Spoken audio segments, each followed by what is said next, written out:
आवश्यकता था वहाँ प्रशंसा हुई, जहाँ परेशानी थी वहाँ कुछ नकारात्मक बातें भी हुई, लेकिन ये बहुत स्वाभाविक है। अध्यक्ष जी, मेरे लिए बहुत बड़ा सौभाग्य है कि देश की जनता ने मुझे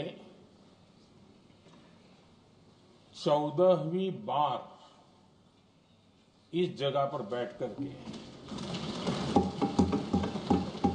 राष्ट्रपति जी के उद्बोधन को आभार व्यक्त करने के लिए अवसर दिया है, और इसलिए मैं आज जनता जनार्दन का भी बड़े आदर के साथ आभार व्यक्त करना चाहता हूं। और सदन में चर्चा में जिन जिन लोगों ने हिस्सा लिया, चर्चा को समृद्ध किया, उन सब का भी मैं आभार व्यक्त करता हूं। आदरणीय सभापति जी, हम 2025 में हैं। एक प्रकार से 21वीं सदी का 25% हिस्सा बीत चुका है।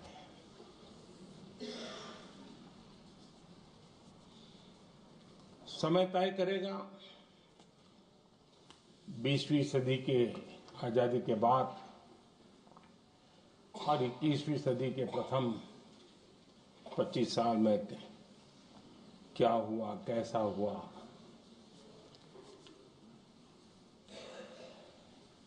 लेकिन इस राष्ट्रपति जी के संबोधन में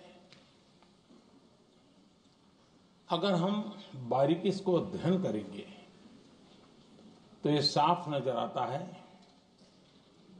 कि उन्होंने देश के सामने भविष्य के 25 वर्ष और विकसित भारत के लिए एक नया विश्वास जगाने वाली बात,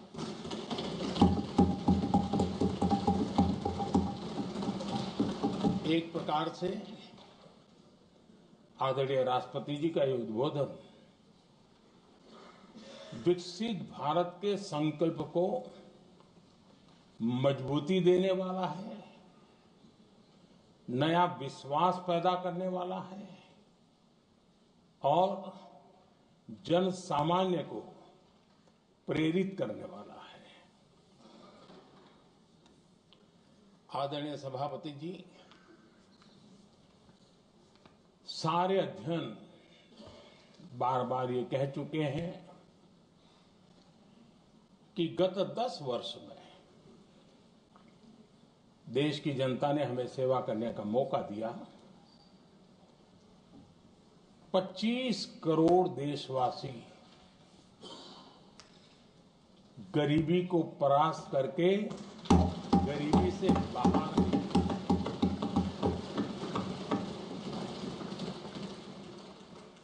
आदरणीय सभापति जी, 5 दशक तक गरीबी हटाओ के नारे सुने हो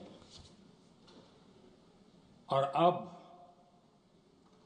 25 करोड़ गरीब गरीबी को परास्त करके बाहर निकले, ऐसे ही नहीं,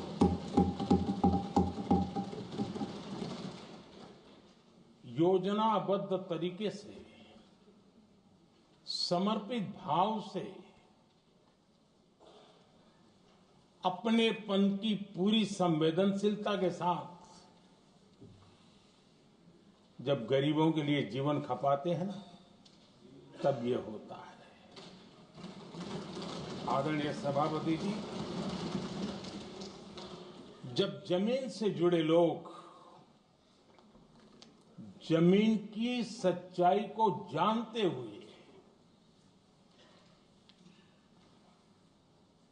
जमीन पर जीवन खपाते हैं, तब जमीन पर बदलाव निश्चित होके रहता है।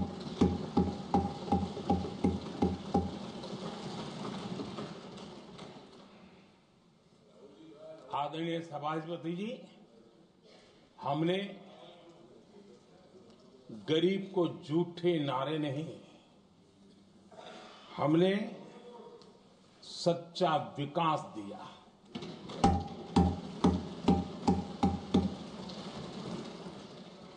गरीब का दुख, सामान्य मानवी की तकलीफ, मिडिल क्लास के सपने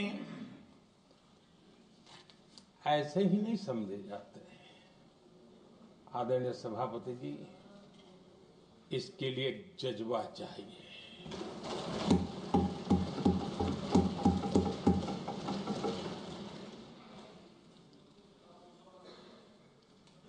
और मुझे दुख के साथ कहना है कि कुछ लोगों में ये है ही नहीं।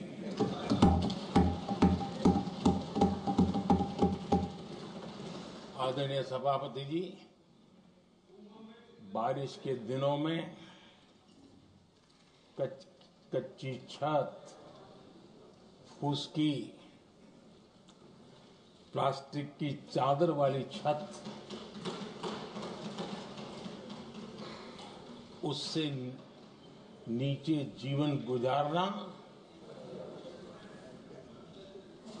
कितना मुश्किल होता है। पल पल सपने रौंद दिए जाते हैं, ऐसे पल होते हैं, ये हर कोई नहीं समझ सकता। आदरणीय सभापति जी, अब तक गरीबों को 4 करोड़ घर मिले हैं।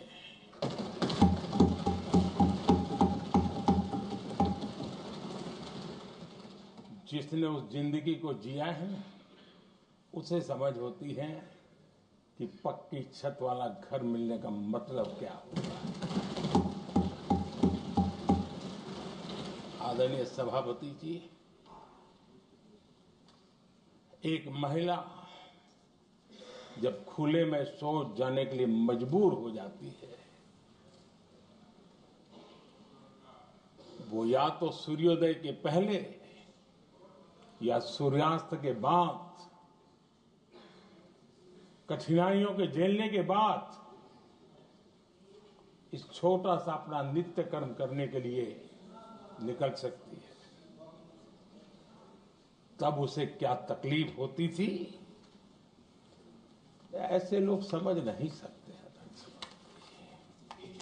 आदरणीय सभापति जी, हमने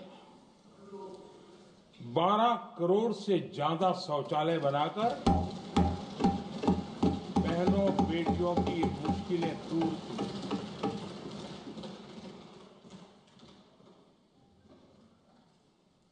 आदरणीय सभापति जी, आजकल मीडिया में ज्यादा ही चर्चा हो रही है, सोशल मीडिया में और अधिक हो रही है। कुछ नेताओं का फोकस घरों में जकूजी पर, स्टाइलिश शावर्स पर, लेकिन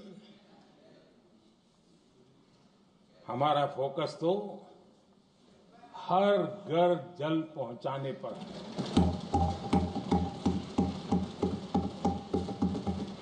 आजादी के 75 साल के बाद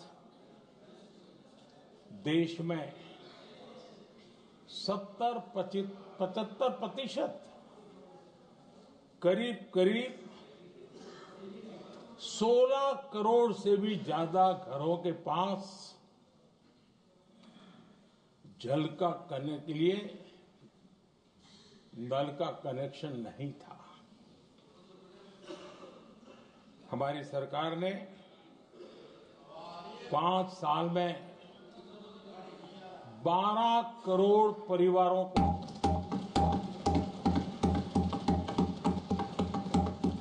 घरों में नल से जल देने का काम किया है और काम तेजी से आगे भी बढ़ रहा है। आदरणीय सभापति जी, हमने गरीबों के लिए इतना काम किया और इसके कारण आदरणीय राष्ट्रपति जी ने अपने अभिभाषण में इसका विस्तार से वर्णन किया है।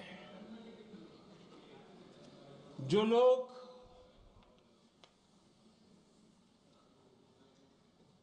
गरीबों की झोपड़ियों में फोटो सेशन कराकर अपना मनोरंजन करते रहते हैं, उन्हें संसद में गरीबों की बात बोरिंग ही लगेगी।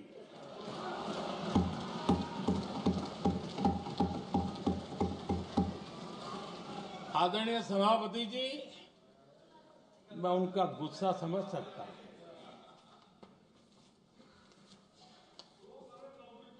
आदरणीय सभापति जी,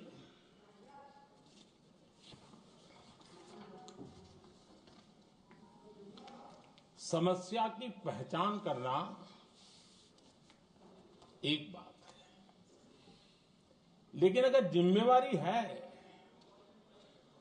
तो समस्या की पहचान कर करके छूट नहीं सकते। उसके समाधान के लिए समर्पित भाव से प्रयास करना होता है। हमने देखा है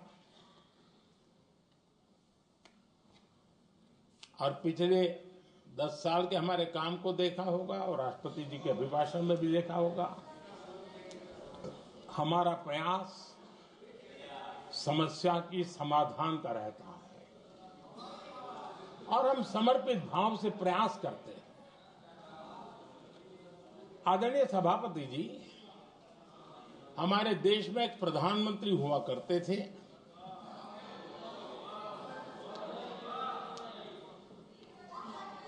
उनको मिस्टर क्लीन करने कहने की एक फैशन हो गई थी। उस प्रधानमंत्री जी को मिस्टर क्लीन कहने की फैशन हो गई थी।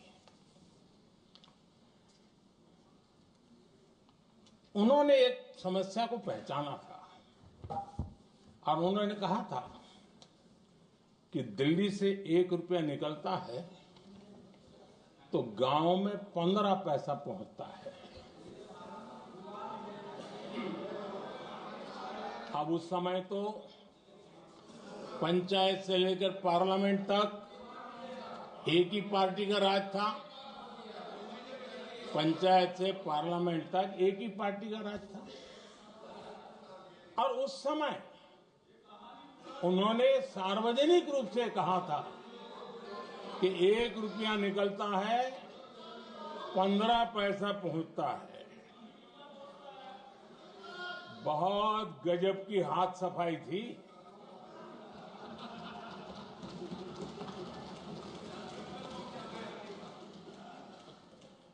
पंद्रह पैसा किसके पास जाता था, ये देश का सामान्य मानवी भी आसानी से समझ सकता है।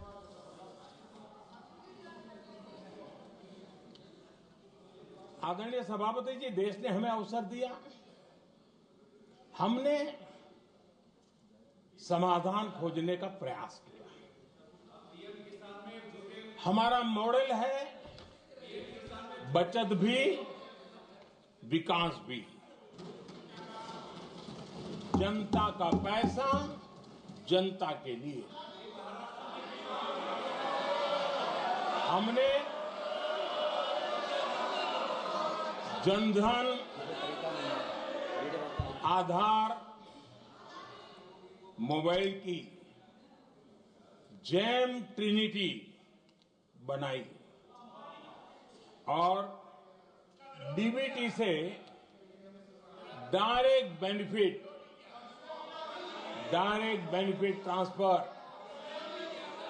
ये देना शुरू किया। आदरणीय सभापति जी, हमारे कार्यकाल में हमने 40 लाख करोड़ रुपया सीधा जनता जनार्दन के खाते में जमा किया। आदरणीय सभापति जी, इस देश का दुर्भाग्य देखिए, सरकारें कैसी चलाई गई, किसके लिए चलाई गई। माननीय सदस्य, मैं सबसे आपसे आग्रह कर रहा हूं, आप सदन की गरिमा बनाए रखें। बैठे बैठे कोई माननीय सदस्य टिप्पणी नहीं करे, उचित नहीं है, ये गलत तरीका है आपका। ये सदन की मर्यादा नहीं है आपकी। आप प्रोटेक्ट करना चाहते हो उनको इस तरीके से, गलत तरीका, ये गलत तरीका है। आप बैठे बैठे टिप्पणी करना चाहते हैं।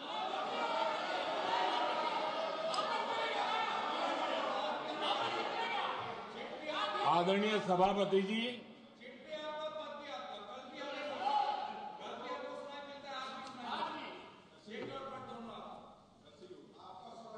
जब ज्यादा बुखार चढ़ जाता है तब लोग कुछ भी बोलते हैं, लेकिन इसके साथ साथ ज्यादा हताशा निराशा फैल जाती है तब भी बहुत कुछ बोलते हैं। आदरणीय सभापति जी, जिनका जन्म नहीं हुआ था, जो भारत की इस धरती पर अवतरित नहीं हुए थे, ऐसे 10 करोड़ फर्जी लोग सरकारी खजाने से अलग अलग योजनाओं का फायदा ले रहे थे। आदरणीय सभापति जी, सही को अन्याय न हो इसलिए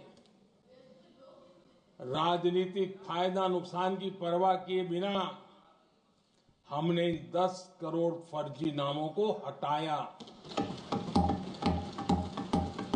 और असली लाभार्थियों को खोज खोज करके उन तक मदद पहुंचाने का अभियान चलाया। आदरणीय सभापति जी, ये 10 करोड़ फर्जी लोग जब हटे और भिन्न भिन्न योजनाओं का हिसाब लगाएं तो करीब करीब 3 लाख करोड़ रुपया गलत हाथों से जाने से बच गए।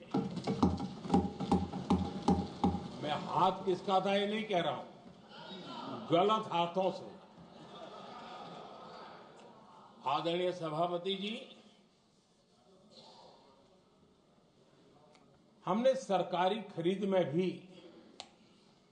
टेक्नोलॉजी का भरपूर उपयोग किया, ट्रांसपेरेंसी लाए और जेम पोर्टल, जो आज राज्य सरकारें भी उसका उपयोग कर रही है, जेम पोर्टल से जो खरीदी हुई उससे आमतौर पर जो खरीदी होती है उससे कम पैसों में खरीदी हुई और सरकार के 1,15,000 करोड़ रुपए की बचत हुई।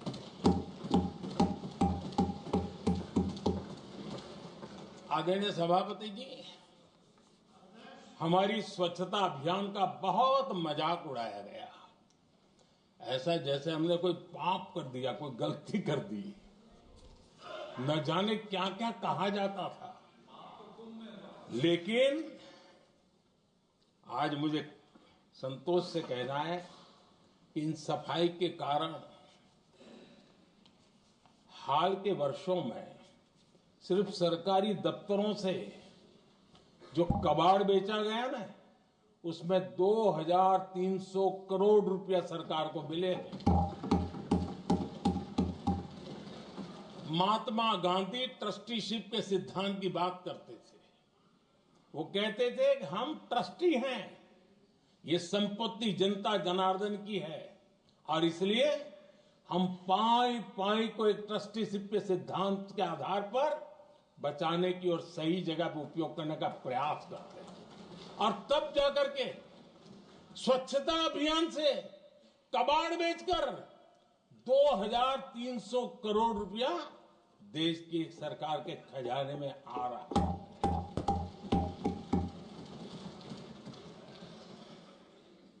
आदरणीय सभापति जी, हमने एक महत्वपूर्ण निर्णय लिया इथेनॉल ब्लेंडिंग का। हम जानते हैं हम एनर्जी इंडिपेंडेंट नहीं है, हमें बाहर से लाना पड़ता है।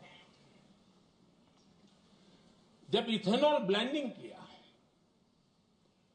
और हमारे पेट्रोल डीजल की आय कम हुई, उस एक निर्णय से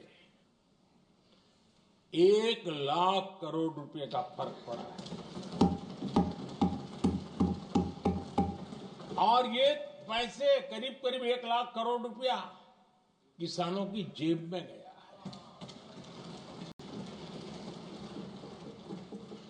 आदरणीय सभापति जी,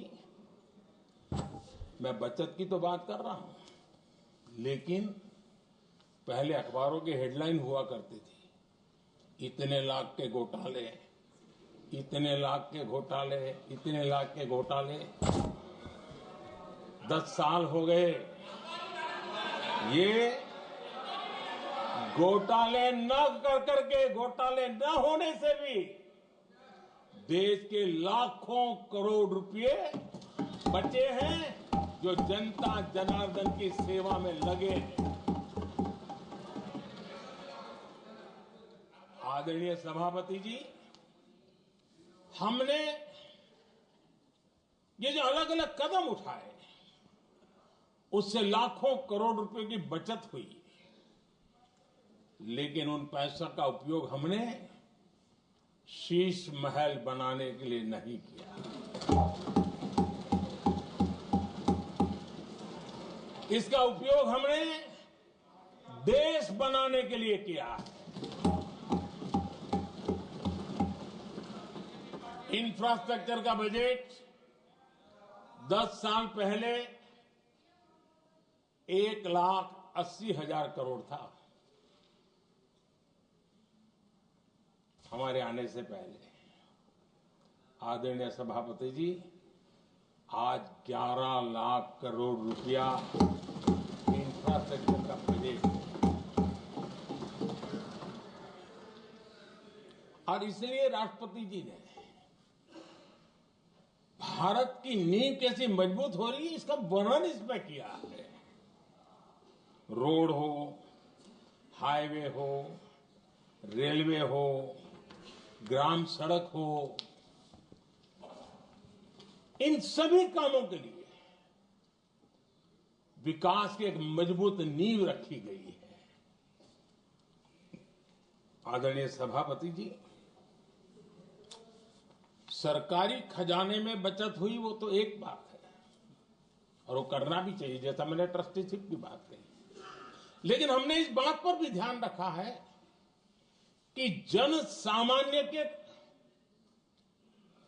उनको भी बचत का लाभ मिलना चाहिए। योजना ऐसी हो ताकि जनता को भी बचत हो।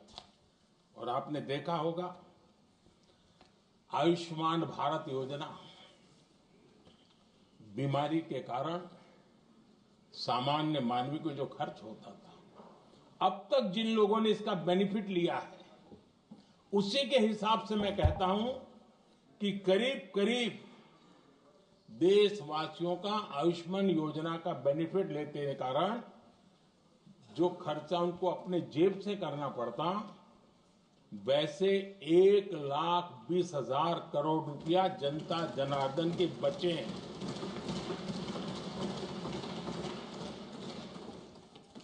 ये आवश्यक है कि अब जैसे जन औषधि केंद्र, आज मध्यम वर्ग के परिवार में 60-70 साल उम्र के परिवार के स्वजन हो तो स्वाभाविक है कोई न कोई बीमारी आ ही जाती है। दवाई का खर्चा भी होता है, दवाएं महंगी भी होती है। हमने जब से जन औषधि केंद्र खोले हैं, जिसमें 80% डिस्काउंट होता है, और उसके कारण जिन परिवारों ने इन जन औषधि केंद्रों से दवाइयां ली हैं, उनके करीब करीब 30,000 करोड़ रुपए दवाई को खर्चा बचा।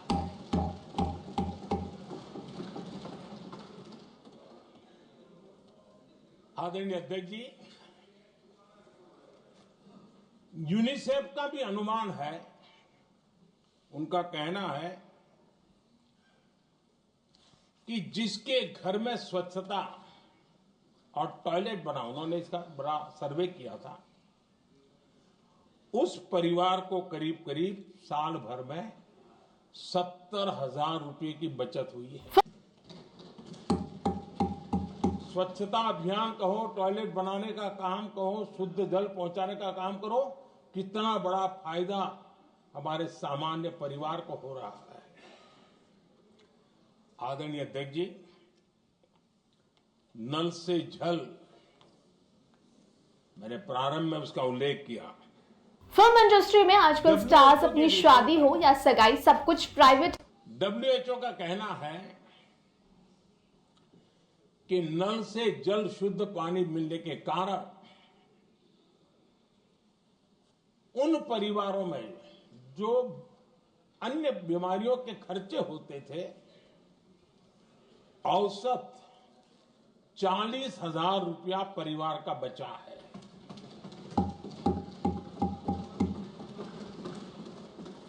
मैं ज्यादा गिन नहीं रहा हूं, लेकिन ऐसी अनेक योजना है जिन योजनाओं ने सामान्य मानवीय के खर्च में बचत की है।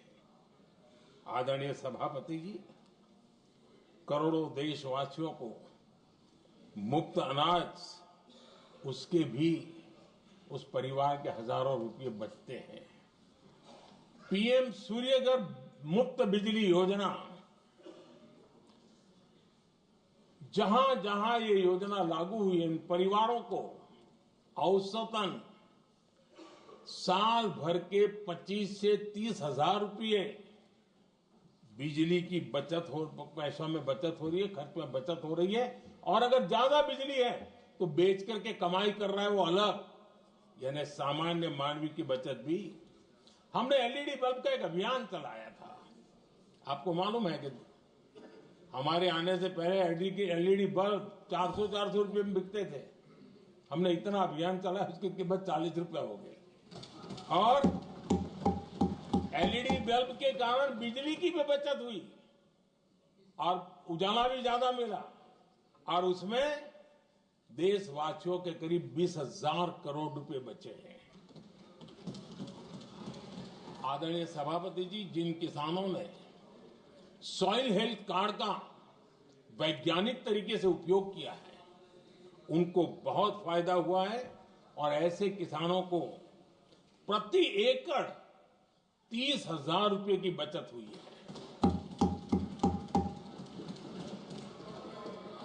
आदरणीय अध्यक्ष जी, बीते 10 साल में इनकम टैक्स को कम करके भी हमने मिडिल क्लास की बचत को बढ़ाने का काम किया है। आदरणीय अध्यक्ष जी, 2014 के पहले ऐसे बम गोले फेंके गए, बंदूक की ऐसी गोलियां चलाई गई कि देशवासियों का जीवन छलनी कर दिया गया था। हमने धीरे धीरे उन घावों को भरते भरते आगे बढ़े। 2 लाख करोड़ रुपया, 2 लाख रुपया 2013-14 में 2 लाख रुपये, सिर्फ 2 लाख रुपये उस पर इनकम टैक्स माफी थी। और आज 12 लाख रुपये संपूर्ण रूप से इनकम टैक्स से मुक्ति। और हमने बीच के कालखंड में भी, 14 में भी, 17 में भी, 19 में भी, 23 में भी हम लगातार ये करते आए, घाव भरते गए। किया है। ये रेशमी जुल्फे से लेकर काले आज बैंडेज बाकी था वो भी कर लिया। स्टैंडर्ड डिडक्शन उसके अगर 75,000 जोड़ दें तो 1 अप्रैल के बाद देश में जो सैलरीड क्लास हैं उनके 13.25 लाख रुपए पर तक कोई इनकम टैक्स नहीं देना पड़ेगा।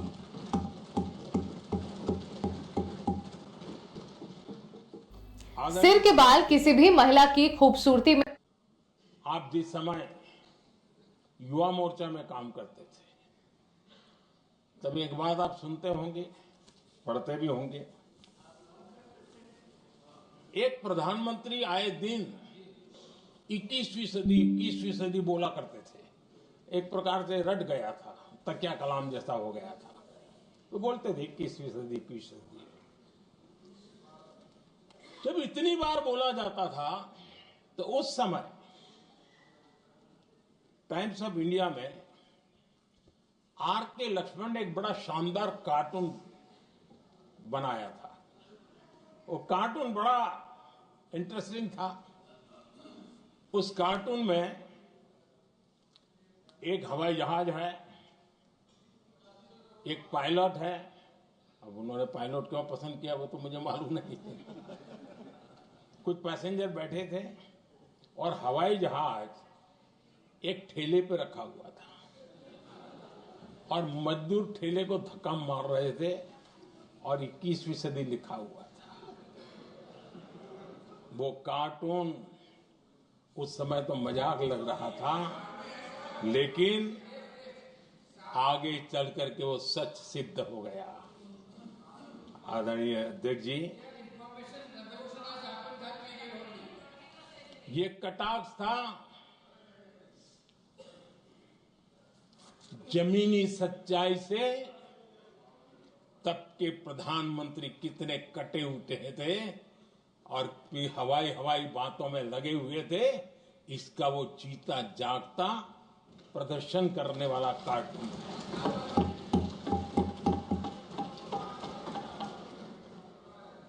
आदरणीय अध्यक्ष जी, जिन्होंने सिर के बाल किसी भी महिला की तब 21वीं सदी की बातें की थी, वो 20वीं सदी की जरूरतों को भी पूरा कर नहीं पाए थे।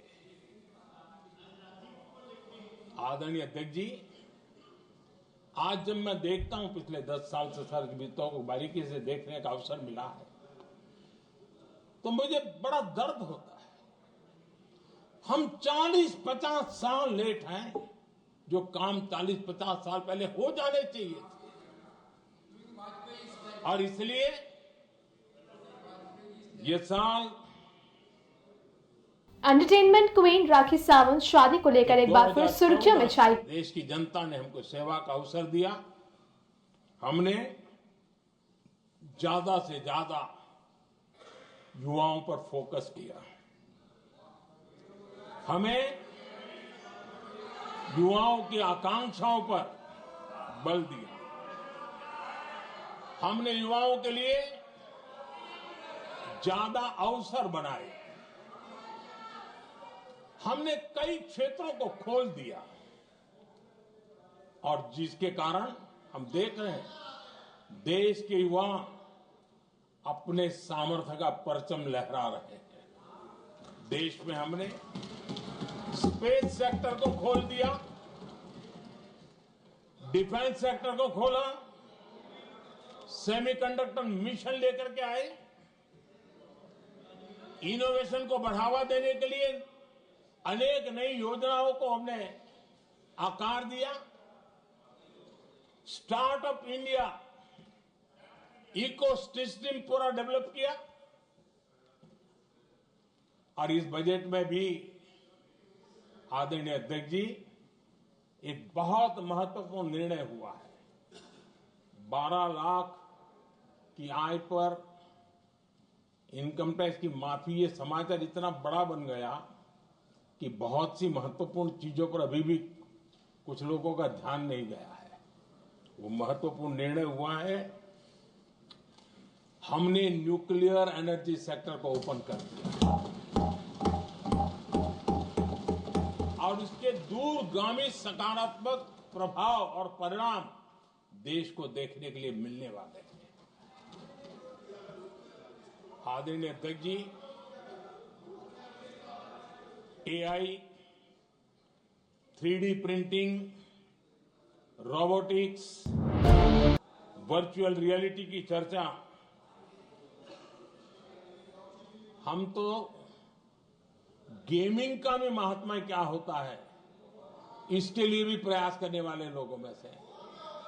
मैंने देश के नौजवानों से कहा है कि दुनिया का गेमिंग क्रिएशन का, क्रिएटिविटी वर्ल्ड का कैपिटल भारत क्यों न बने। और मैं देख रहा हूं बहुत तेजी से हमारे लोग काम कर रहे हैं।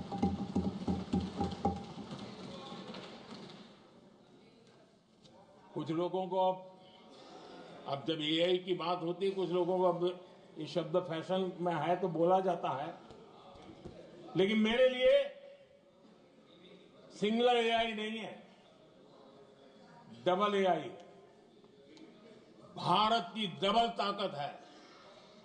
एक एआई आर्टिफिशियल इंटेलिजेंस, दूसरा AI aspirational India.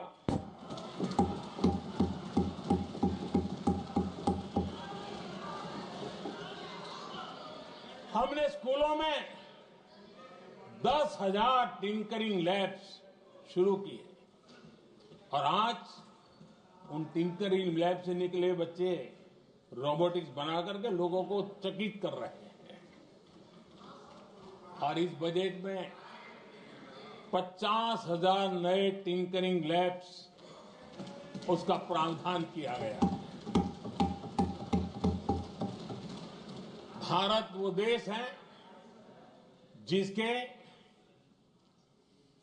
India AI mission को लेकर के पूरी दुनिया बहुत आशावादी है और विश्व के एआई प्लेटफॉर्म में भारत की मौजूदगी एक महत्वपूर्ण स्थान प्राप्त कर चुकी है। आदरणीय अध्यक्ष जी, इस साल बजट में हमने डीप टेक के डोमेन को में इन्वेस्टमेंट की बात की है और डीप टेक मैं समझता हूं हमारे लिए तेज गति से आगे बढ़ने के लिए और 21वीं सदी पूरी तरह टेक्नोलॉजी ड्रिवन सेंचुरी है। ऐसे में हमारे लिए आवश्यक है कि भारत डीप टेक के क्षेत्र में बहुत तेजी से आगे बढ़े। आदरणीय अध्यक्ष जी, हम लगातार युवा भविष्य को ध्यान में रखते हुए काम कर रहे हैं, लेकिन कुछ दल हैं जो लगातार युवाओं के साथ धोखा कर रहे हैं, उन्हें धोखा दे रहे हैं। ये दल चुनाव के दरमियान ये भत्ता देंगे, वो भत्ता देंगे, वादा तो करते हैं लेकिन पूरा नहीं करते हैं। ये दल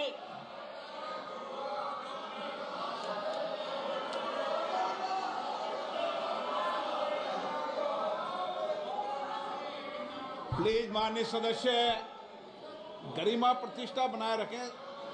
भारत की संसद में आप प्लीज बैठे बैठे टिप्पणी नहीं करें और नए माननीय सदस्य बैठे बैठे टिप्पणी कर रहे हैं। आदरणीय अध्यक्ष जी, ये दल युवाओं के भविष्य पर आपदा बनकर गिरे हुए हैं।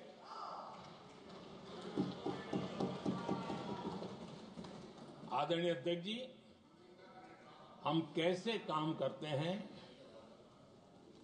ये हरियाणा में अभी अभी देश ने देखा है। बिना खर्ची बिना पर्ची नौकरी देने का वादा किया था। सरकार बनते ही नौकरी मिल गई नौजवानों को। हम जो कहते हैं उसी का परिणाम है।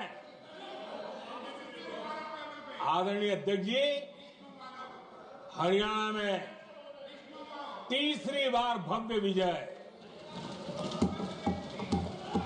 और हरियाणा में के इतिहास में तीसरी बार विजय, ये अपने आप में ऐतिहासिक घटना है। आदरणीय अध्यक्ष जी, महाराष्ट्र में भी ऐतिहासिक परिणाम, जनता जनार्दन के आशीर्वाद। महाराष्ट्र के इतिहास में सत्ता पक्ष के पास इतनी सीटें पहली बार, ये जनता जनार्दन के आशीर्वाद से हम करके आए हैं।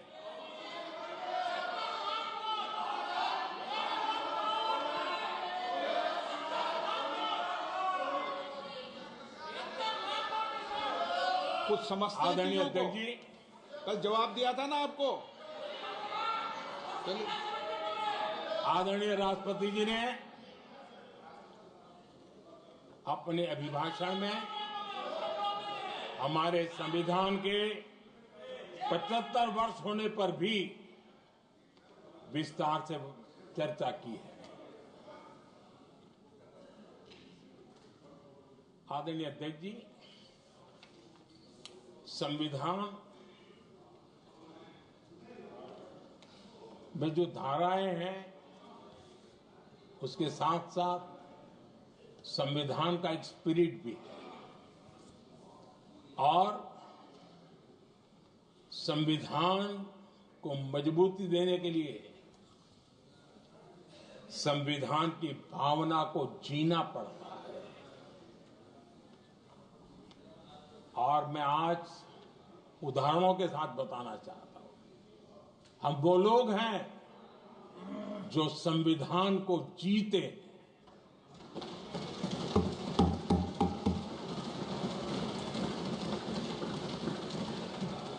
आदरणीय अध्यक्ष महोदय, हमारे यहां ये बात सही है, परंपरा है कि राष्ट्रपति जी जब उद्बोधन करते हैं तो उस सरकार के उस साल के कार्यकाल का ब्यौरा देते हैं। उसी प्रकार से राज्यों में गवर्नर का जो उद्बोधन होता है सदन में, वो उस राज्य के कार्यकलापों का ब्यौरा देते हैं। संविधान और लोकतंत्र का स्पिरिट क्या होता है? जब गुजरात के 50 वर्ष हुए, गोल्डन जुबली ईयर मना रहे थे और सद्भाग्य से मुझे उस समय मुख्यमंत्री के रूप में सेवारत था मैं, तो हमने एक महत्वपूर्ण निर्णय किया। हमने किया इस गोल्डन जुबली ईयर में पिछले 50 वर्ष में सदन में जितने भी गवर्नर के भाषण हुए, मतलब उस समय की सरकारों का ही वाहवाही उसमें होती है, हमने कहा कि उन 50 साल में जितने भी गवर्नर के भाषण हुए हैं सबको ही एक पुस्तक के रूप में तैयार किया जाए, ग्रंथ बनाया जाए और आज सभी लाइब्रेरीज में वो ग्रंथ अवेलेबल है। मैं तो बीजेपी वाला था, गुजरात में तो ज्यादातर कांग्रेस की सरकारें रही थी, उन सरकारों के गवर्नर के भाषण थे, लेकिन उसको भी प्रसिद्ध कराने का काम भाजपा से बना एक मुख्यमंत्री कर रहा था। क्यों? हम संविधान को जीना जानते हैं, हम संविधान को समर्पित हैं, हम संविधान के स्पिरिट को समझते हैं। आदरणीय अध्यक्ष जी, आप जानते हैं 2014 में जब हम आए तब मान्य विपक्ष नहीं था, रिकॉग्नाइज्ड अपोजिशन पार्टी नहीं थी, उतने अंक भी लेकर के कोई नहीं आए थे। भारत के अनेक कानून ऐसे थे कि हमें पूरी स्वतंत्रता थी उस कानून के हिसाब से काम करने की। अनेक कमेटियां ऐसी थी जिसमें लिखा था लीडर्स ऑफ अपोजिशन उसमें आएंगे, लेकिन अपोजिशन था ही नहीं, रिकॉग्नाइज अपोजिशन नहीं था। ये हमारा संविधान जीने का स्वभाव था, ये हमारा संविधान का स्पिरिट था, ये हमारी लोकतंत्र की मर्यादाओं का पालन करने का इरादा था। हमने तय किया कि भले मान्य विपक्ष नहीं होगा, रिकॉग्नाइज अपोजिशन नहीं होगा, लेकिन जो सबसे बड़े दल का सब नेता है उसको मीटिंगों में बुलाएंगे। ये लोकतंत्र का स्पिरिट होता है, तब होता है।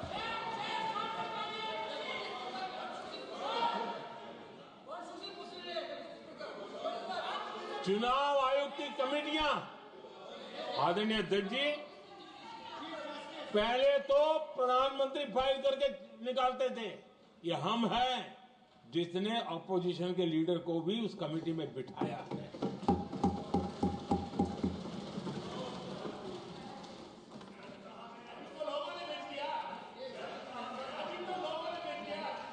और हमने इसके लिए कानून भी बनाया और आज विधिवत रूप से इलेक्शन कमीशन बनेगा तो अपोजिशन लीडर भी उसके निर्णय की प्रक्रिया में हिस्सा होंगे। ये काम हम करते हैं और ये मैंने पहले ही कहा, हम इसलिए करते हैं कि हम संविधान को जीते हैं। आदरणीय अध्यक्ष जी, दिल्ली में आपको कई स्थान ऐसे मिलेंगे जहां कुछ परिवारों ने अपने म्यूजियम बना करके रखे हुए हैं।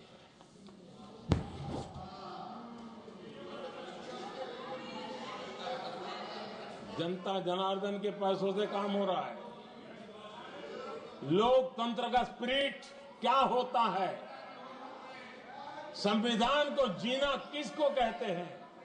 हमने पीएम म्यूजियम बनाया और देश के पहले से लेकर के मेरे पूर्व तक के सभी प्रधानमंत्रियों के जीवन को और उनके कार्य को उस पीएम म्यूजियम बनाया गया है। और मैं तो चाहूंगा कि पीएम म्यूजियम में जो जो महापुरुष हैं उनके परिवारजनों ने समय निकाल करके उस म्यूजियम को देखना चाहिए और उसमें कुछ जोड़ने के लगता है तो सरकार का ध्यान आकर्षित करना चाहिए ताकि वो म्यूजियम समृद्ध हो और देश के बालकों को प्रेरणा। ये होता है संविधान की भावना। अपने लिए तो सब करते हैं, खुद के लिए जीने वालों की जमात बहुत छोटी नहीं है। संविधान के लिए जीने वाले यहां बैठे हैं।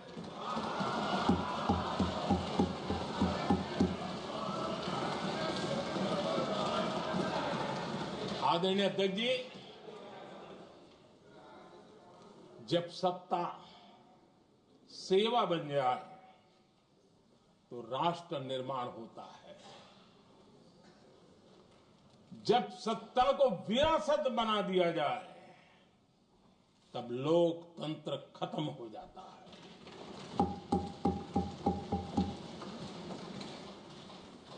आदरणीय अध्यक्ष जी,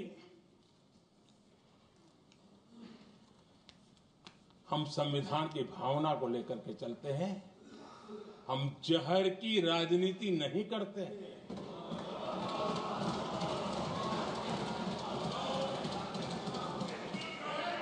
हम देश की एकता को सर्वोपरि रखते हैं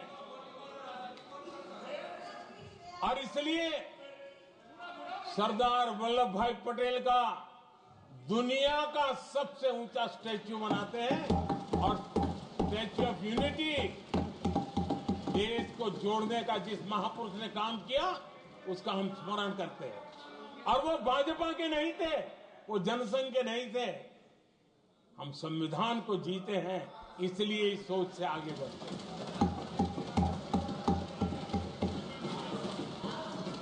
आदरणीय अध्यक्ष जी, ये देश का दुर्भाग्य है कि आजकल कुछ लोग अर्बन नक्सल की भाषा खुलेआम बोल रहे हैं।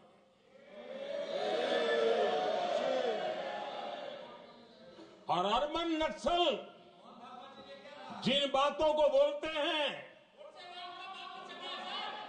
इंडियन स्टेट के सामने मोर्चा लेना,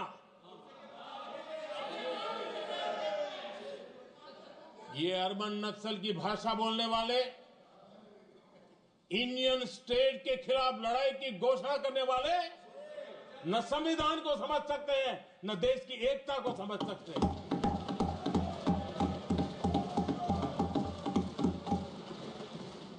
आदरणीय अध्यक्ष जी, 7 दशक तक जम्मू एंड कश्मीर और लद्दाख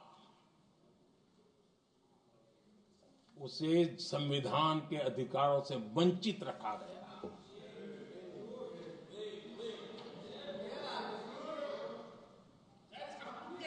ये संविधान के साथ भी अन्याय था और जम्मू कश्मीर और लद्दाख के लोगों के साथ भी अन्याय था। हमने आर्टिकल 370 की दीवार गिरा दी।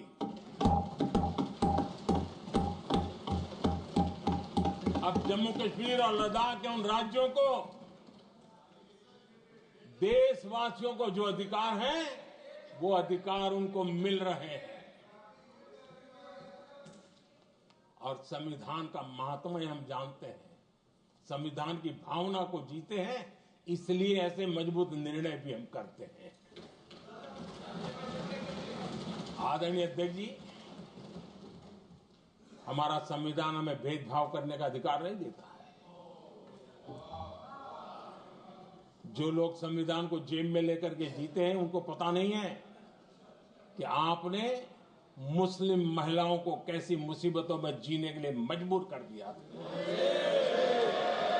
हमने ट्रिपल तलाक का खात्मा कर करके संविधान की भावना के अनुरूप मुस्लिम बेटियों को हक देने का काम किया है, समानता का अधिकार दिया है।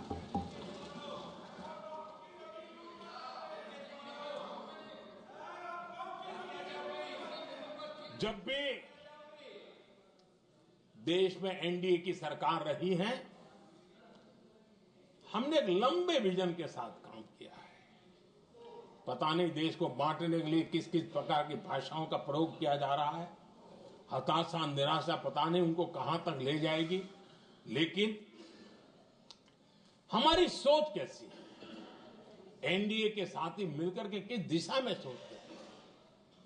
हमारे लिए जो पीछे है, जो आखिरी है, और महात्मा गांधी जी ने जो कहा था, उसकी तरफ हमारा ध्यान ज्यादा है। और उसी का परिणाम है कि अगर हम मंत्रालयों की रचना करते हैं, तो भी मंत्रालय कौन सा बनाते हैं? पूर्वोत्तर के लिए अलग मंत्रालय बनाते हैं।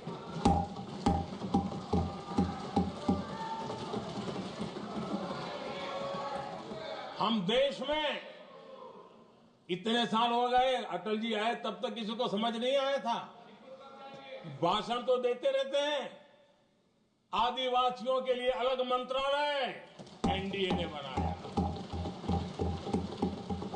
आदरणीय अध्यक्ष जी, हमारे दक्षिण के राज्य समुद्री तट से जुड़े हैं। हमारे पूर्व के कई राज्य समुद्री तट से जुड़े हैं। वहां के समाज में फिशरीज का काम और फिशरमैन की संख्या बहुत बड़ी तादाद में है। उनका भी ख्याल रखना चाहिए। और जमीन के भीतर के छोटे पानी के जो इलाके रहते हैं, वहां भी फिशरमैन के रूप में काम करने वाले समाज के आखिरी तबके के लोग हैं। ये हमारी सरकार है जिन्हें फिशरीज के लिए अलग मंत्रालय बनाया।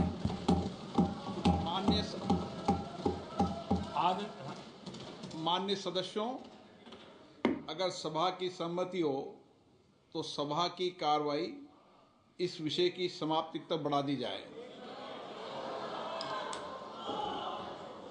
माननीय प्रधानमंत्री जी। आदरणीय अध्यक्ष जी, समाज के दबे कुचले वंचित लोग, इनके अंदर एक सामर्थ्य होता है। अगर स्किल डेवलपमेंट पर बल दिया जाए, तो उनके लिए नए अवसर बन सकते हैं, उनकी आशा आकांक्षा के अनुरूप जिंदगी बना सकते हैं। और इसलिए हमने अलग स्किल मंत्रालय बनाया। आदरणीय अध्यक्ष जी, देश में लोकतंत्र का पहला धर्म होता है कि हम सत्ता को सामान्य से सामान्य नागरिक तक उसका अवसर मिले। और इस बात को ध्यान में रखते हुए भारत के कोऑपरेटिव सेक्टर को और समृद्ध बनाने के लिए और तंदुरुस्त बनाने के लिए देश के करोड़ों लोगों को जोड़ने का उसमें अवसर है। अनेक क्षेत्रों में कोऑपरेटिव मूवमेंट को बढ़ाया जा सकता है और उसको ध्यान में रखते हुए हमने अलग कोऑपरेटिव मंत्रालय बनाया। विजन क्या होता है ये यहां पता चलता है। आदरणीय अध्यक्ष जी, जाति की बातें करना कुछ लोगों के लिए फैशन बन गई है। पिछले 30 साल से सदन में आने वाले ओबीसी समाज के सांसद दलों के भेदभाव से ऊपर उठ करके एक होकर के 30-35 साल से मांग कर रहे थे कि ओबीसी कमीशन को संवैधानिक दर्जा दिया जाए। जिन लोगों को आज जातिवाद में मलाई दिखती है, उनको उस समय ओबीसी समाज की याद नहीं आई। ये हम हैं जिन्होंने ओबीसी समाज को संवैधानिक दर्जा दिया। पिछड़ा वर्ग आयोग आज संवैधानिक व्यवस्था में जो है। आदरणीय अध्यक्ष जी, हर सेक्टर में एससी, एसटी, ओबीसी को ज्यादा से ज्यादा अवसर मिले, उस दिशा में हमने बहुत मजबूती के साथ काम किया है। मैं आज इस सदन के माध्यम से देशवासियों को उनके सामने एक अहम सवाल रखना चाहता हूं। और अध्यक्ष महोदय, जरूर देशवासी मेरे इस सवाल पर चिंतन भी करेंगे और चौराहे पर चर्चा भी करेंगे। कोई मुझे बताए, क्या एक ही समय में संसद में एससी वर्ग के एक ही परिवार के 3 सांसद कभी हुए हैं क्या? एससी वर्ग के एक ही परिवार के 3 सांसद कभी भी हुए क्या?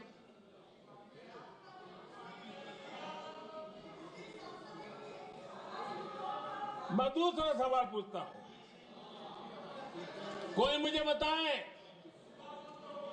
कि एक ही कालखंड में, एक ही समय में संसद में एसटी वर्ग के एक ही परिवार के 3 एमपी हुए हैं क्या?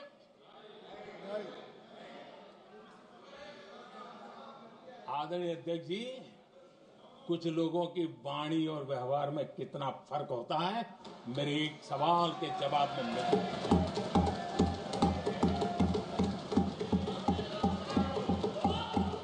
जमीन आसमान का अंतर होता है, रात दिन का अंतर होता है।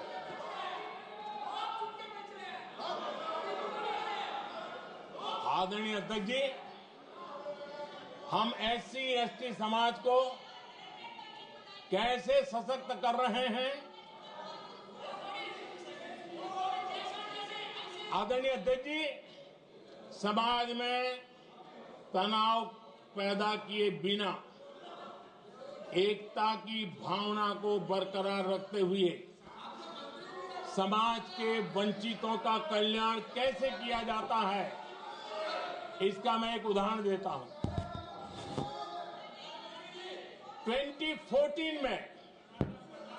2014 में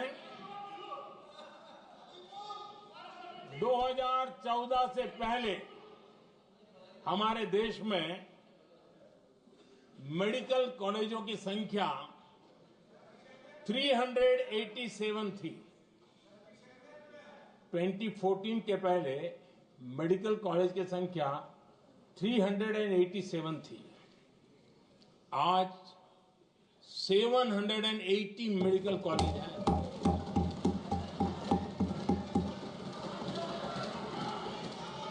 अब मेडिकल कॉलेज बड़े हैं तो सीटें भी बड़ी हैं। ये बहुत महत्वपूर्ण एंगल है आदरणीय अध्यक्ष जी। और इसलिए कॉलेजें बड़ी हैं, सीटें भी बड़ी हैं।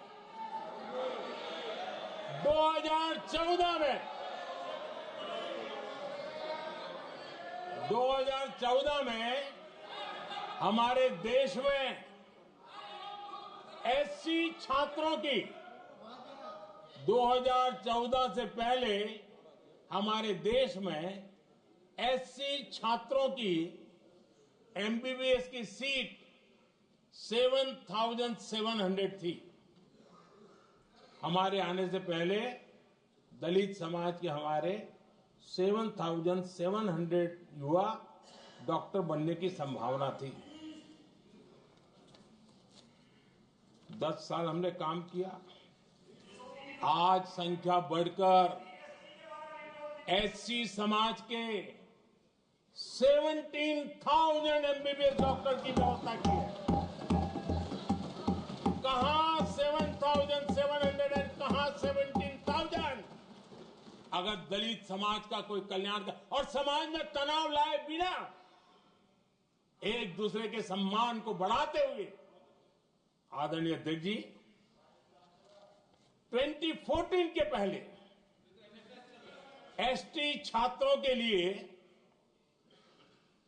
एमबीबीएस की सीटें 3,800 थी। आज ये संख्या बढ़कर लगभग 9,000 हो गई है।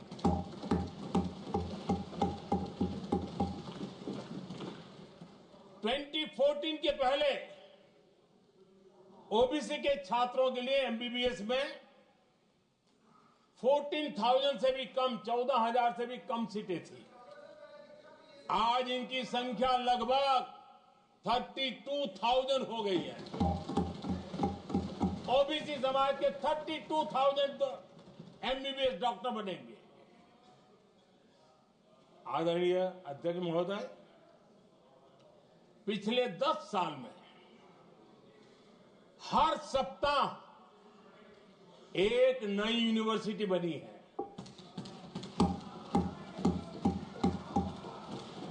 हर दिन एक नई आईटीआई बनी है। हर 2 दिन में एक नया कॉलेज खुला है। सोचिए, एससी, एसटी, ओबीसी हमारे युवा युवतियों के लिए कितनी वृद्धि हुई है, इसका आप अंदाज लगा सकते हैं। आदरणीय अध्यक्ष जी, हम हर योजना के पीछे लगे हैं 100% सिचुएशन, 100% उसको लागू करें। उसके जो भी लाभार्थी हैं वो उसमें छूट न जाए, उस दिशा में हम काम कर रहे हैं। पहले, ताकि हम चाहते हैं कि जिसका हक है उसको मिलना चाहिए।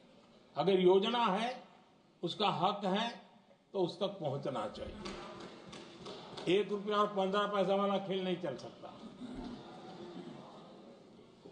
लेकिन कुछ लोगों ने क्या किया, मॉडल ही ऐसा बनाया कि कुछ ही लोगों को दो, औरों को तड़पाओ और तुष्टीकरण की राजनीति करो।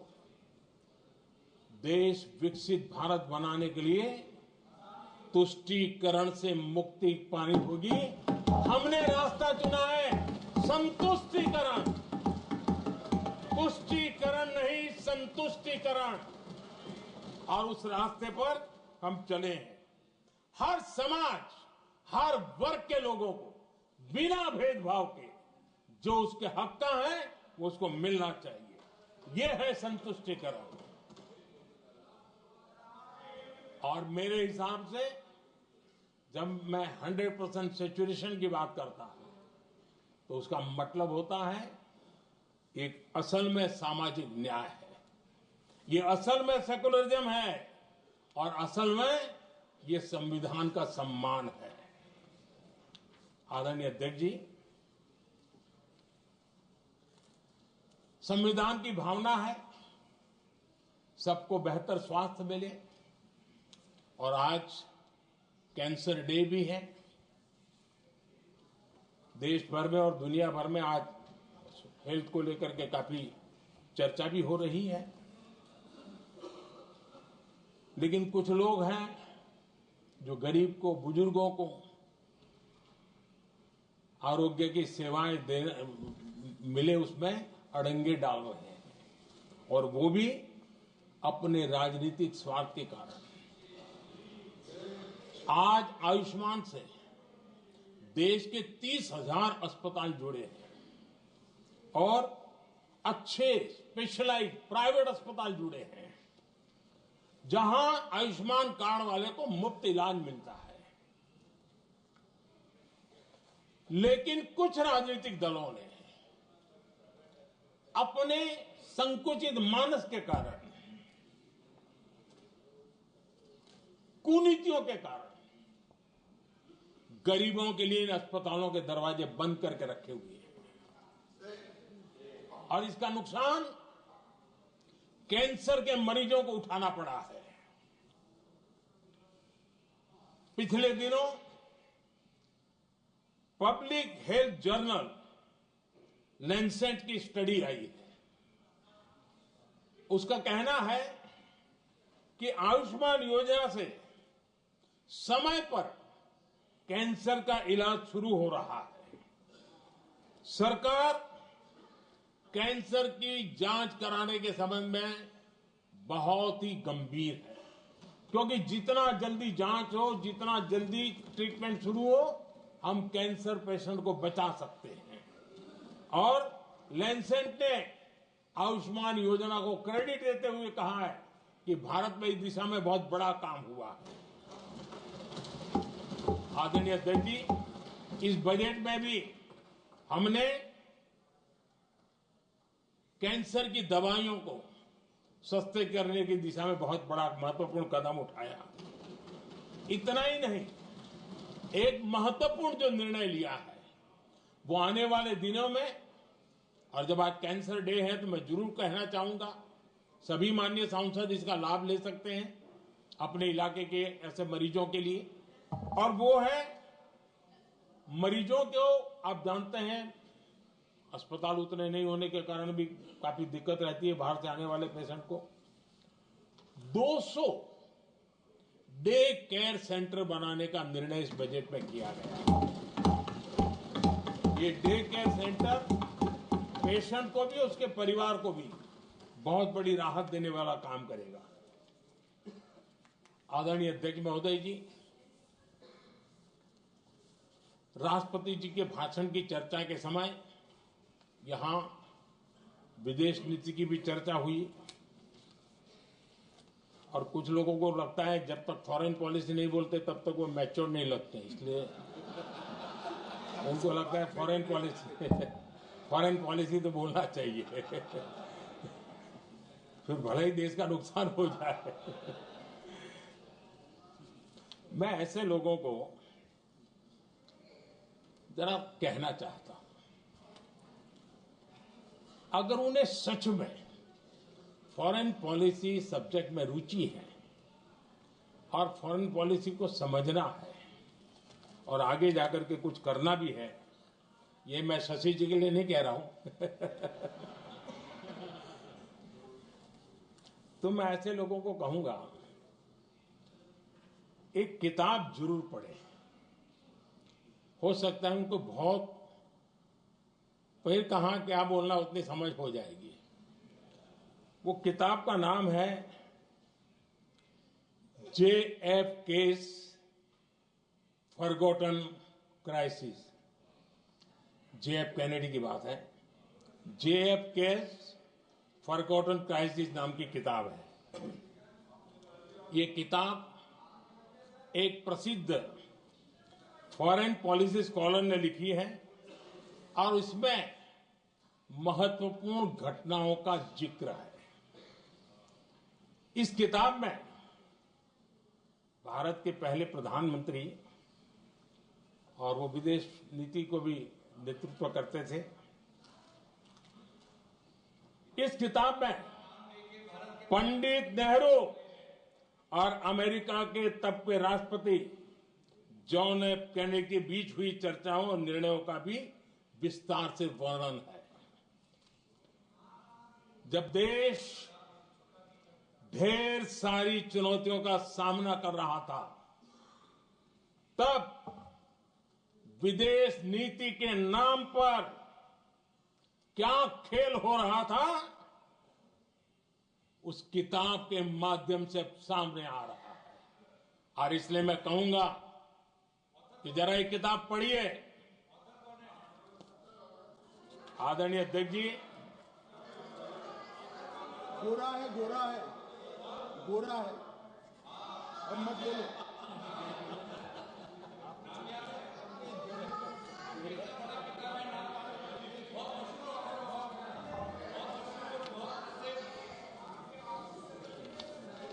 आदरणीय अध्यक्ष जी,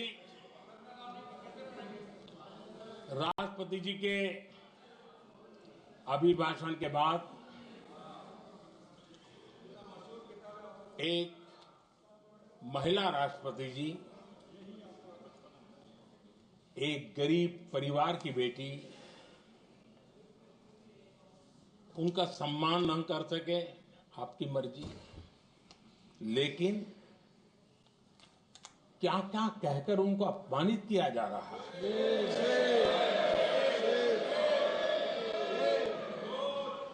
मैं राजनीतिक हताशा निराशा समझ सकता हूं, लेकिन एक राष्ट्रपति के खिलाफ क्या कारण है? क्या कारण है?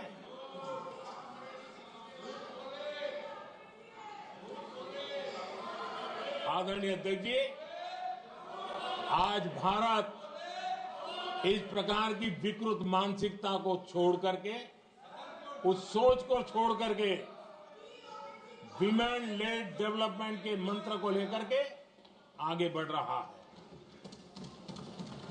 अगर आधी आबादी उसको अगर पूरा अवसर मिले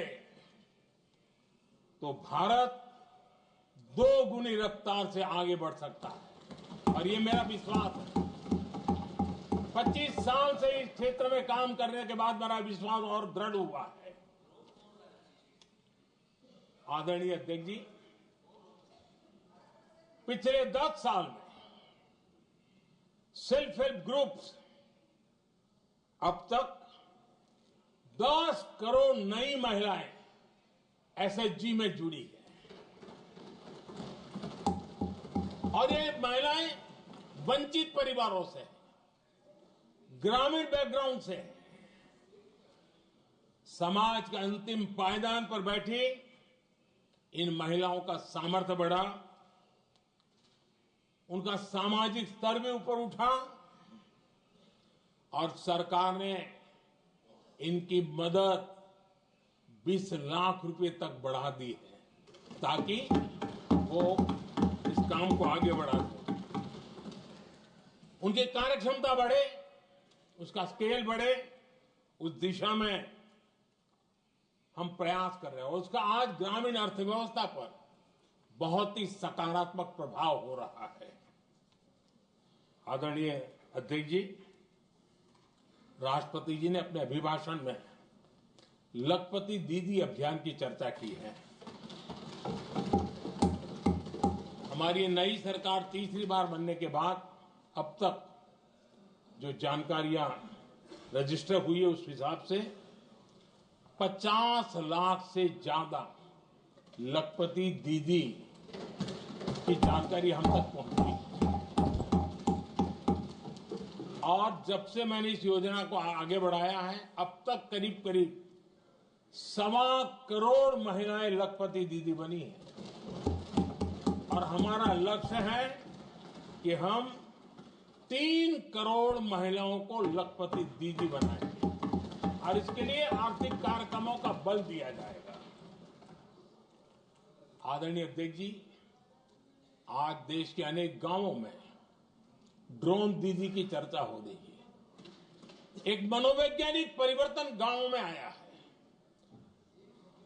महिला के हाथ में ड्रोन चलाते हुए देख के गांव के लोगों का महिला के प्रति देखने का नजरिया बदल रहा है और आज नमो ड्रोन दीदी खेतों में काम कर करके लाखों रुपया कमाने लगी हैं।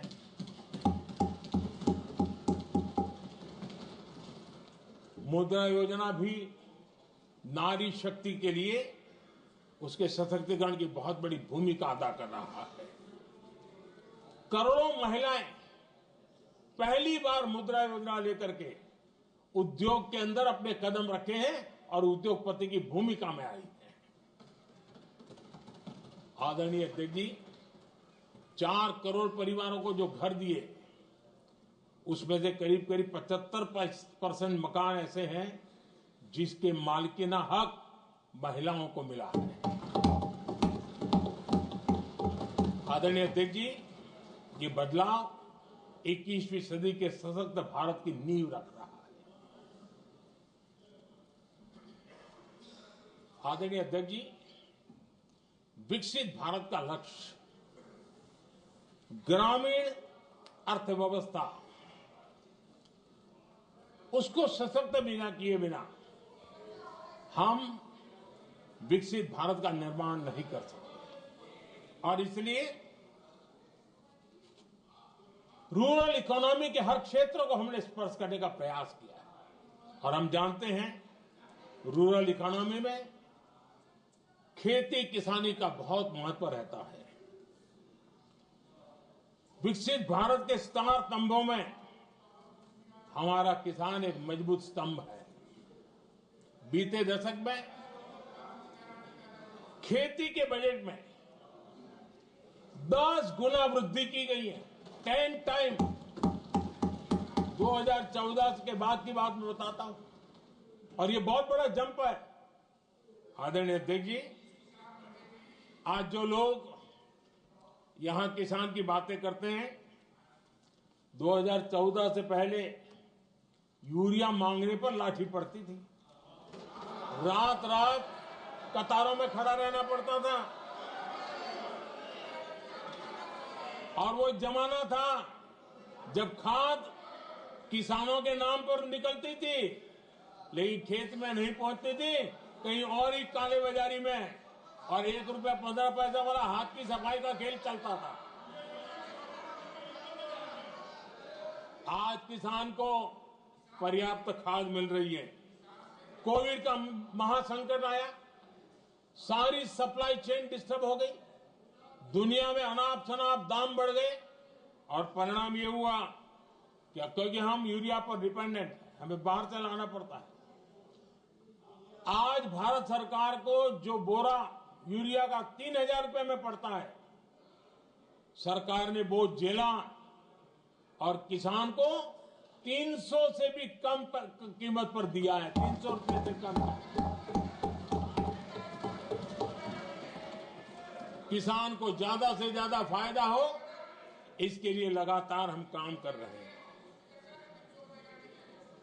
आदरणीय अध्यक्ष जी, किसानों को सस्ती खाद मिले, इस एक काम के लिए पिछले 10 साल में 12 लाख करोड़ रुपया खर्च किया गया है।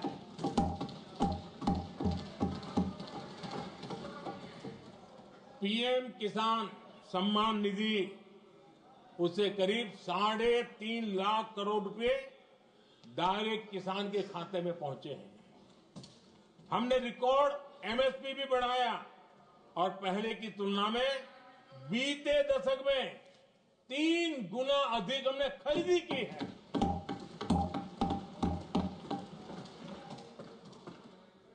किसान को ऋण मिले, आसान ऋण मिले, सस्ता ऋण मिले, उसमें भी 3 गुना वृद्धि की गई है। पहले प्राकृतिक आपदा में किसान को अपने हाल पर छोड़ दिया जाता था। हमारे सेवा काल के दौरान पीएम फसल बीमा के तहत 2 लाख करोड़ रुपए किसानों को मिले हैं। आदरणीय अध्यक्ष महोदय, सिंचाई के लिए बीते दशक में अभूतपूर्व कदम उठा गए और जो लोग संविधान की बातें करते हैं उनको ज्यादा ज्ञान नहीं है, ये भी दुर्भाग्य है। बहुत कम लोगों को मालूम होगा कि हमारे देश में डॉक्टर बाबा साहब आंबेडकर ने पानी की योजनाओं को लेकर इतना उनका विजन क्लियर था, इतना व्यापक था और इतना समावेशी था, जो आज भी हम लोगों को प्रेरणा देता है। और 100 से बड़ी सिंचाई परियोजनाओं जो दशकों से लटकी हुई थी, हमने उसको पूरा करने का अभियान चलाया ताकि किसानों के खेत में पानी पहुंचे। बाबा साहब का विजन था नदियों को जोड़ने का। नदियों जोड़ने की वकालत बाबा साहब आंबेडकर ने की थी, लेकिन सालों तक, दशकों दशक बीत गए, कुछ नहीं हुआ।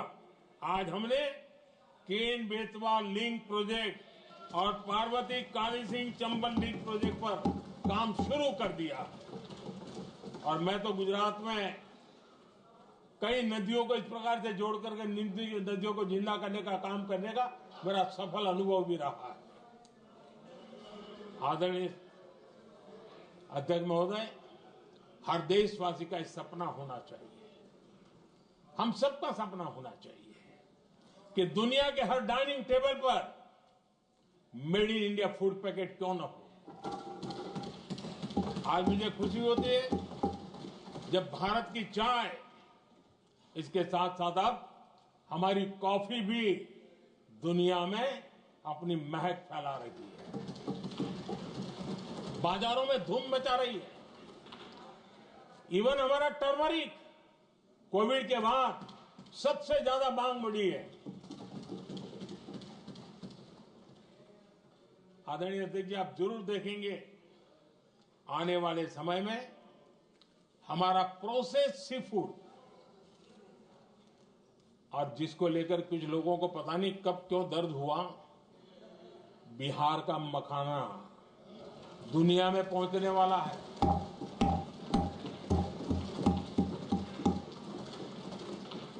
हमारा मोटा अनाज यानी श्री अन्न, ये भी दुनिया के बाजारों में भारत की शान बढ़ाएगा। आदरणीय अध्यक्ष महोदय, विकसित भारत के लिए फ्यूचर रेडी शहर वो भी बहुत जरूरी है। हमारा देश बहुत तेजी से अर्बनाइजेशन की ओर बढ़ रहा है और इसे चुनौती और संकट नहीं मानना चाहिए, इसे अवसर मानना चाहिए और हमने उस दिशा में काम आगे करना चाहिए। इंफ्रास्ट्रक्चर का विस्तार अवसरों का प्रसार होता है। जहां कनेक्टिविटी बढ़ती है वहां संभावनाएं भी बढ़ती हैं। दिल्ली यूपी को जोड़ने वाली पहली नमो रेल, उसका लोकार्पण था और मुझे भी उसमें यात्रा करने का अवसर मिला। ऐसी कनेक्टिविटी, ऐसा इंफ्रास्ट्रक्चर भारत के सभी प्रमुख शहरों को पहुंचे, ये हमारी आने वाले दिनों की जरूरत है और हमारी दिशा है। आदरणीय अध्यक्ष जी, 10 साल में दिल्ली का नेटवर्क डबल हुआ और आज टियर 2, टियर 3 सिटी में भी मेट्रो नेटवर्क पहुंच रहा है। आज हम सभी गर्व कर सकते हैं, आज भारत का मेट्रो नेटवर्क 1000 किलोमीटर पार कर गया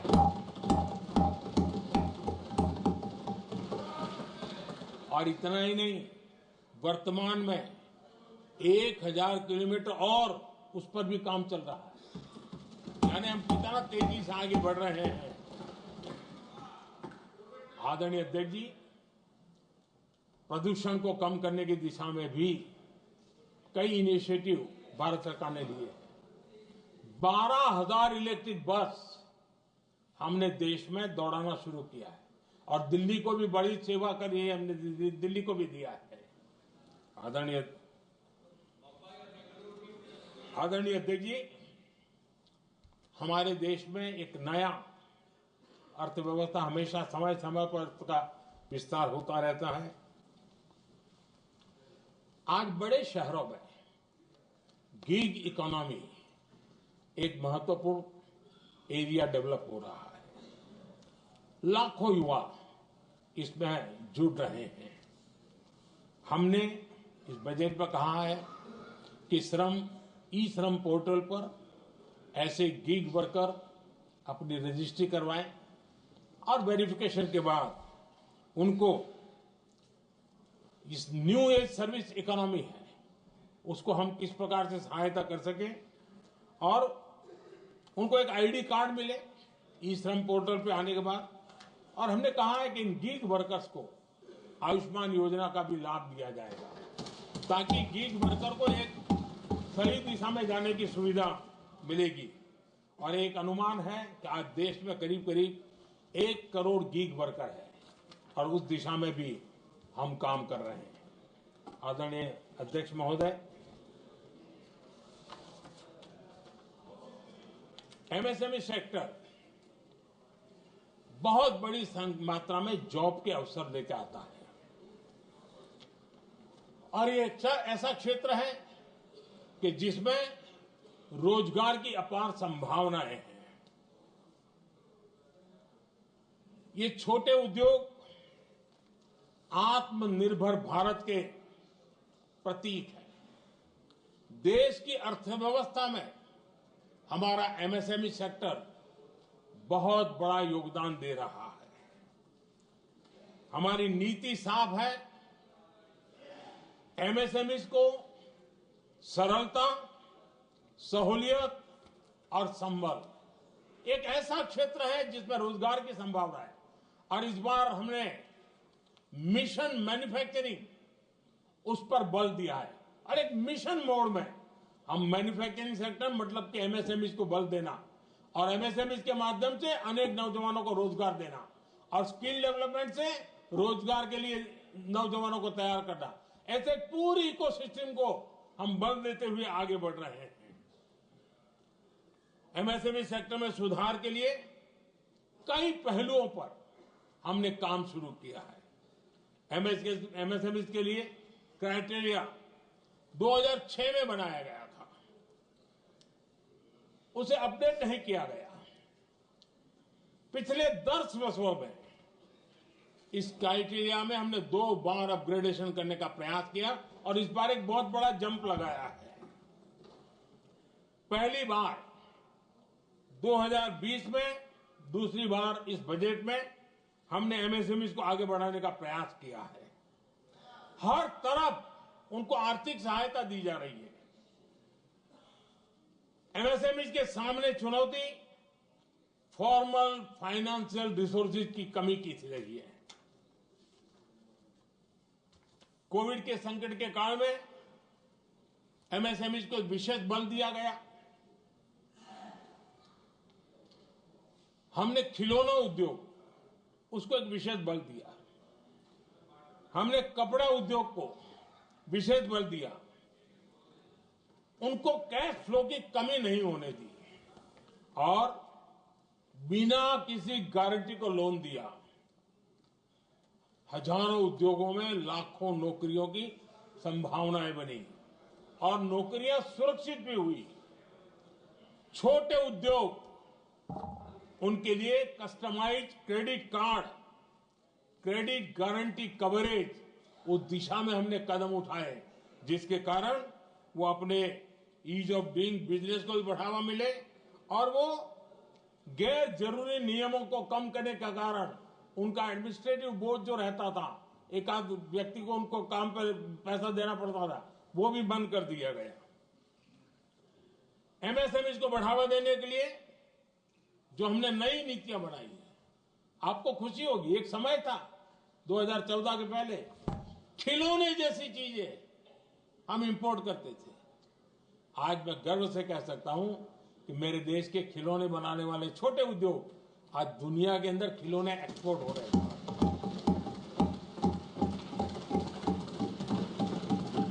और आयात में बहुत बड़ी गिरावट आई है। निर्यात में करीब 239% वृद्धि हुई है। एमएसएमई के जरिए संचालित ऐसे कई सेक्टर्स हैं जो दुनिया भर में अपनी पहचान बना रहे हैं। मेड इन इंडिया कपड़े, इलेक्ट्रॉनिक्स, इलेक्ट्रिकल गुड्स के सामान आज दूसरे देशों के जीवन का हिस्सा बन रहा है। आदरणीय अध्यक्ष जी, विकसित भारत के सपने को पूरा करने के लिए देश आगे बढ़ रहा है और बड़े आत्मविश्वास के साथ आगे बढ़ रहा है। विकसित भारत का सपना ये कोई सरकारी सपना नहीं होता है, वो 140 करोड़ देशवासियों का सपना है। और इस सपने को हम सब ने जितनी ऊर्जा दे सकते हैं देने का प्रयास करना है। और दुनिया में उदाहरण है, 20-25 साल के कालखंड में दुनिया के कई देश विकसित बनकर के दिखाया है। तो भारत के पास तो सामर्थ्य अपार है। हमारे पास डेमोग्राफी है, डेमोक्रेसी है, डिमांड है। हम क्यों नहीं कर सकते? इस विश्वास के साथ हमें आगे बढ़ना है। और हम भी 2047 जब देश आजाद होगा, तब आजादी के 100 साल होंगे जब, तब हम विकसित भारत बन के रहेंगे। ये सपने लेकर के चलना चाहिए। और आदरणीय अध्यक्ष जी, मैं विश्वास से कहता हूं हमें और बड़े लक्ष्य पार करने, और हम करके रहेंगे। और माननीय अध्यक्ष जी, ये तो अभी हमारी तीसरी ही टर्म है।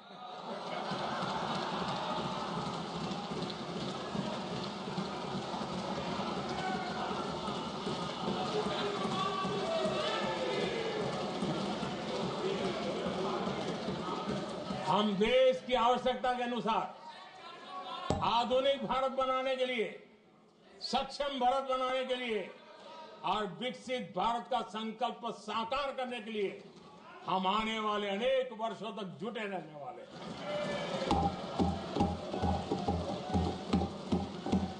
आदरणीय अध्यक्ष जी, मैं सभी दलों से आग्रह करता हूं,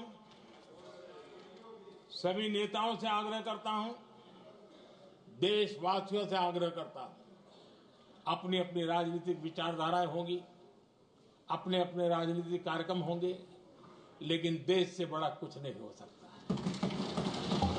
हम सबके लिए देश सर्वोपरि है और हम मिलकर के विकसित भारत के सपने को, अपना 140 करोड़ देशवासियों का सपना भी अपना सपना, इस सपने को लेकर के चल पड़े। देश विकसित होगा, हमारे बाद की जो पीढ़ियां होगी वो कहेगी कि 2025 में एक संसद ऐसी थी जहां बैठा हुआ हर सांसद विकसित भारत के सपने के लिए पूरा करने के लिए काम कर रहा था।